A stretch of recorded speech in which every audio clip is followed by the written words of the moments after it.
Hello Gemini, thank you for joining me for your monthly forecast for July.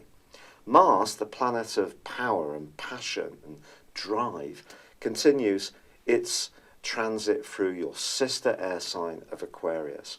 So right through the back of this month, there can be part of you that wants to break out and be more adventurous.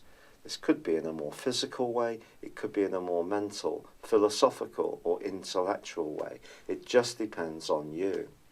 But as this month begins, the sun's in a very earthy part of your situation, asking you to think about your resources and also your sense of your own worth. But your ruler Mercury and also Venus are in the super sunny sign of Leo as July begins, and will be there in the case of Venus through to the 9th of the month. Now, this gives you an opportunity to use your passion for interaction with others to be much more outgoing and also exchange ideas, and that can be particularly the case between the 3rd and the 7th when Mercury goes face to face with Mars. In fact, you may find yourself feeling particularly passionate about one particular point during that time, and it is going to be important not to be too set in your view of things, to give other people the right to see things their way too. But I do feel it's in week 2 of this month that the temperature really starts to ramp up, because then the sun goes into an opposition with Pluto. This is one of the most potent of all planetary transits, and by the end of the week on the 13th there is a partial solar eclipse which occurs in Cancer, but it opposes Pluto in Capricorn.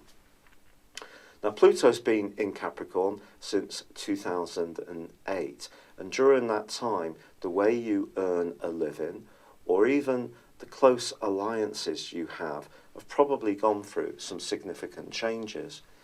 Now, this particular opposition between the Sun and Pluto can be quite turbulent. You may encounter somebody whose view or whose values are starkly in contrast to yours. And it's true to say also that from the 10th, once Venus moves into the sign of Virgo, a more earthy place itself, Mercury is there more exposed. It's going to be supported once the Sun moves into Leo on the 23rd, but then on the 26th, Mercury itself starts to retrograde. The great news, however, is that on the 10th, well, Jupiter, the planet of growth, which has been tracking backwards for 4 months, that does start to go forwards. It won't get back to the place where the retrograde began until the 5th of October in terms of the exact degree. But I do feel that when it comes to your sense of body, your sense of strength, just your energy, there's going to be an improvement. But the potential for politics in week 2 and over the next 6 months around money or close intimate relationships is undoubted. There may need to be some kind of realignment, especially in a relationship that's ongoing. If you meet someone through the next 6 months, you could be attracted to someone who has a very strong magnetism, a kind of sexual energy, if you like, or someone who's quite successful. But just be aware of the potential for you to, in some ways, be attracting a polar opposite to yourself. Now, once the Sun does go into Leo, I do feel that your physical vitality and your enthusiasm are going to leap. The pace of life is going to pick up too. And although Mercury is going to be tracking backwards from the 26th, with all the attendant issues that can create, so anything to do with everyday communications, trusted domestic appliances may need some kind of service or to be replaced. Anything to do with technology or transport may also be an area where you need to show some care. But in the last 10 days of this month, there is also a potent lunar eclipse. And also Mars, the planet of drive, which I said at the start of this, is in a very outgoing, expansive part of your situation, goes into a square once more with Uranus, the planet of restlessness. Now, if this rings a bell, it's because it happened for around 3 weeks in May. Now, across that time, it influenced 4 different zodiac signs, but from the 16th through to the 26th of May, it was Uranus squaring up with Mars, Uranus in Taurus and Mars in Aquarius. Now, both are in fixed signs, and essentially Taurus doesn't like or welcome change. Taurus here, therefore, for you, is in a very psychological area. So if there is anything that isn't sitting with you very well, it could come to the surface in quite a potent way, because Mars being in that very upbeat, outgoing, expansive zone could see you seeing things in a very big way. So even an issue that perhaps in the past you may not have been quite so engaged by can take on a huge amount of energy. So just try to be mindful of this. But also, the lunar eclipse, which occurs on the 28th, does combine with Mars. So this makes it even more fascinating. So it means there's a T-square between the Sun in Leo, the point of Uranus, and also the place where Mars is located in Aquarius.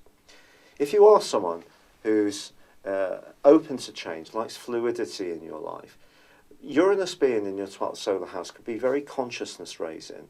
And if you're very much welcoming some kind of alteration in your circumstances, it's possible you can embrace it with both hands. But it's also possible that something could be changing that you're not choosing. It could come from someone else's approach, which comes as something as a surprise to you. So there can be some motivations that are unknown to you that become much more obvious in the next half year that you do need to be mindful of.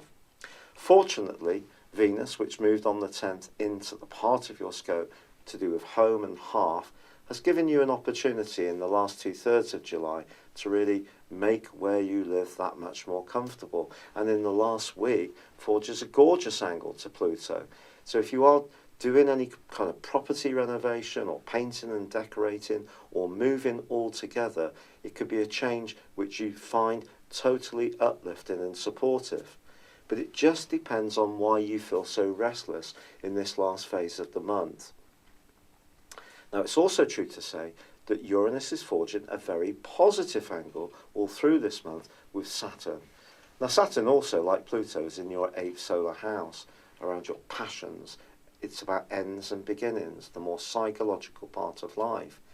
So if there are some changes that come to bear in your thinking, they can be ones which are very good for you and can help you to feel more secure as long as you're open to that whole process of change.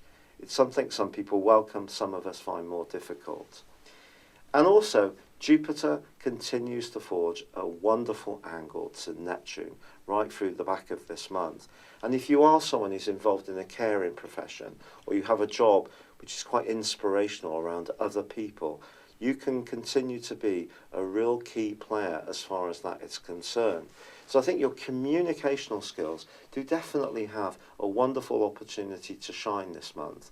But I also feel that you need to feel valued, and the responses from others that you get are going to be highly important in how you conduct your relationships, and particularly the most intimate of them. It's been a real pleasure being with you. Thank you for joining me. It's been lovely to speak with you. I'd love it if you would like or comment on this video, or if you've yet to do so, subscribe to my channel. But for now, good luck and goodbye. Hello, thank you so much for watching my video. I'd love you to join me at my Horoscope Ace app. You can find this at www.horoscope-ace.com. You can use it through Android, iOS, Apple, or Facebook. Check out your ascendant or your moon sign, or download your free birth chart. There's all your favourite videos, plus there are daily, weekly, monthly and yearly horoscopes for general, love, Chinese and Indian astrology.